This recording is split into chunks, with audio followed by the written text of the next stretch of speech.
कोणाला तुरुंगात टाकलं? तो एक नेव्ही ऑफिसर होता, त्याला तुरुंगात टाकलं. पालघरचे मध्ये साधू हत्याकांड झालं, ते तुम्ही थांबवू शकलात का?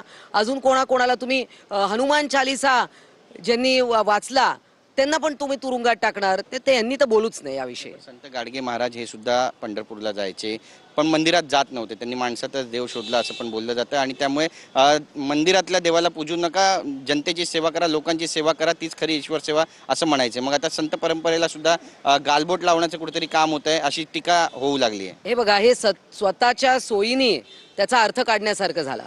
संत गाडगे बाबा महाराज अनेक हिंदू धर्मामध्ये रोज कोणी देवळात जावं असंही नाहीये. तुम्ही घरी बसून देखील देवाची आराधना करू शकता. तुम्ही जर का राष्ट्रभक्त आहात, तुमचा धर्म तुम्ही कशाही पद्धतीने वेगवेगळ्या माध्यमातून तुम्ही पाळू शकता. त्यामुळे या सगळ्या उपटसुंबांनी आम्हाला शिकवायची गरज नाही. मिटकरी म्हणतात धारकरी आणि भिडे गुरुजी जेव्हा घुसले होते वारकऱ्यांमध्ये. नाव घेतलं तुम्ही? भिडे गुरुजी, अमोल मिटकरी, धारकरी आणि अमोल मिटकरी, त्यांचं जाऊ दे, सोडून द्या.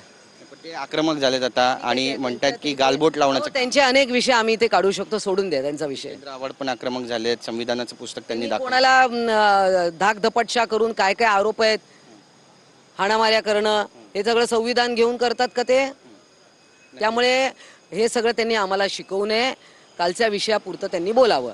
आणि तुम्हाला पुढे जाऊन सांगते, जनसुरक्षा विधेयक हे कसं त्यांना थांबवता आलं नाही, ते आता सभागृहात येणार आहे आणि हे थांबवण्यासाठी हा त्यांचा केविलवाणा प्रयत्न आहे. नक्कीच. पण ताई, आता सरकारची नेमकी भूमिका काय असणार आहे आणि या प्रकरणाचा पाठपुरावा कशा पद्धतीने तुम्ही कराल?